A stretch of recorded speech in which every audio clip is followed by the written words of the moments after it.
Morgan Freeman has been a steady North Star in American cinema for more than 6 decades. From dusty Mississippi beginnings to the summit of the Academy Awards, he's lived proof that greatness isn't about where you start. It's about refusing to stop. His very name calls up that calm, anchoring narration, guiding us through despair toward redemption, the voice that soothed a generation, and the presence that turned simple rolls into lessons in humanity. But behind the mountain of acclaim lies a landscape of hard edges. 2 marriages that ended after fierce disputes. A car crash that nearly killed him and left lasting damage. Public accusations that shook his image and painful stumbles in business and at the box office. Now at 88, which scars still sting and which sorrows still shadow him. Morgan Freeman was born June 1st, 1937 in Memphis, Tennessee, the youngest of 5 to Mamie Edna and Morgan Porterfield Freeman. His mother cleaned floors and worked as a nurse's aide. His father struggled to keep a small barbershop open. Money ran thin. He would later say nights came when hunger was louder than sleep. When his parents left for Chicago to chase steadier work, Morgan stayed in Charleston, Mississippi with his grandmother. That creaking house, part refuge, part cage, held a boy who learned early what it meant to be left behind.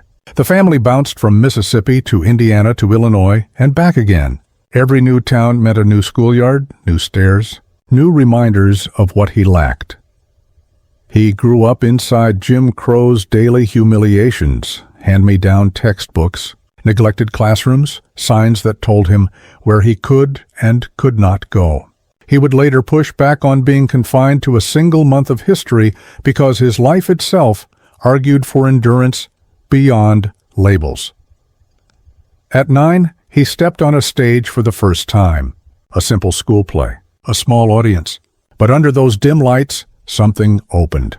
Acting made the loneliness crack. It told him, you are seen. Your voice matters. That spark carried him forward. In 1961, when he was 24, his father died of cirrhosis, a blow that landed as a deep, echoing silence. Hunger, absence, segregation, loss, none of it broke him. It hardened into that quiet dignity we all recognize.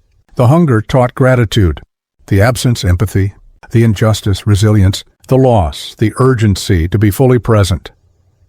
Fresh out of high school, with no college money and no safety net, Freeman enlisted in the United States Air Force. For a time, he imagined himself a fighter pilot, but once he sat in the cockpit, a truth hit. That wasn't his path. I realized I wasn't meant to kill, he'd say later. He walked away from security into an actor's uncertainty. Los Angeles was merciless.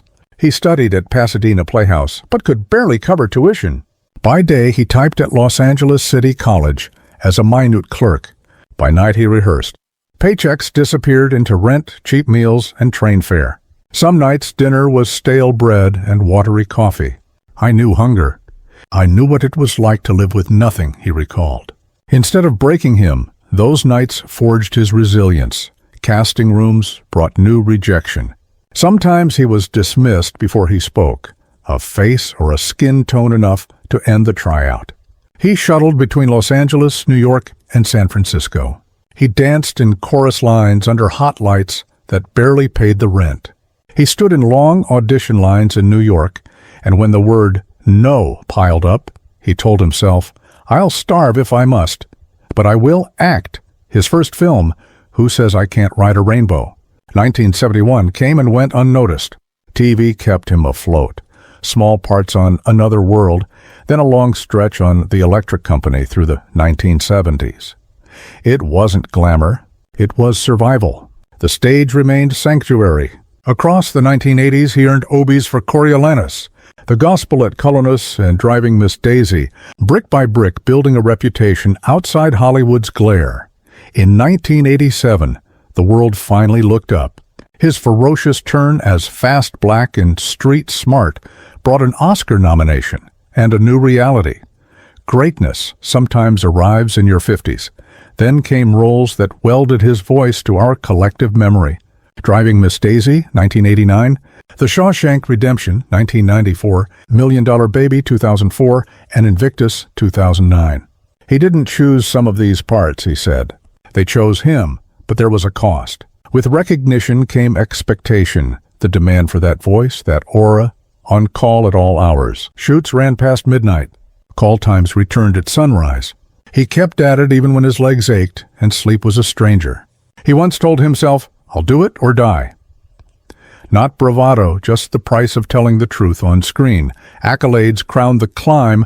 Kennedy Center Honors 2008, AFI Life Achievement 2011, SAG Life Achievement 2018. But the work's weight never vanished. Behind red carpets lay solitary rooms, time zones blurred together, and a body pushed far past comfort. Not every bold step lands. In 2006, he partnered with Intel on Clickstar, trying to bring movies directly into homes before streaming took over. Visionary, yes. Viable, no. Within a year, the venture collapsed and millions evaporated. A decade later, the big-budget Ben-Hur remake, 2016, unraveled at the box office despite a near $100 million spend, losing close to $80 million. Other titles, Transcendence, Last Nights, faded with losses that stung. Even legends can't rescue a film that isn't built to stand. Then, in 2018, came a harsher trial, a news report alleging he'd made women uncomfortable with remarks and behavior. He denied intent to harm and apologized to anyone who felt ill at ease. His lawyers pressed for corrections. No charges followed. Still, the damage to an image built on dignity was real. The applause of decades can't instantly quiet doubt. He didn't vanish or rage. He kept working. Proof that perseverance, not perfection, is the point. He married Jeanette Adair Bradshaw in 1967. Money was tight. Hope was abundant. He raised Jeanette's daughter Dina as his own while caring for Alfonso, his son from a previous relationship. There were no children born of their union, but their home rang with kids' voices until the grind wore them down. Long rehearsals, longer absences, bills piling up, the warmth cooled to distance. By 1979, after 12 years, they divorced. He would later admit he wasn't always there the way a husband should be. 5 years later, in 1984, he married Myrna Colley Lee, an acclaimed costume designer. They built a life in Mississippi, porch evenings under cicadas, holidays at a long wooden table, families stitched together with steadiness rather than flash. His children, Alfonso, Dina, Morgana, and Saifullah, looked to both of them. And his step-granddaughter, Edina Hines, brought a fresh brightness to the house. But success demands presence elsewhere. As his career surged in the late 1990s and beyond, the space between them widened. They had no children together. The absence eventually echoed. Outside, people saw permanence. Inside, silence gathered. After 26 years, their marriage ended in 2010. Headlines called the settlement one of Hollywood's costliest. Estimates ran from $100 million to $200 million. Money tallies can't measure the real cost. Years given, holidays missed, a home unspun thread by thread. In August 2015, tragedy struck. Edina Hines, 33, was killed in New York. To the public, it was shocking news. To him, it was a light torn from his sky. She had been at his side on red carpets and at dinner tables, pursuing her own creative path.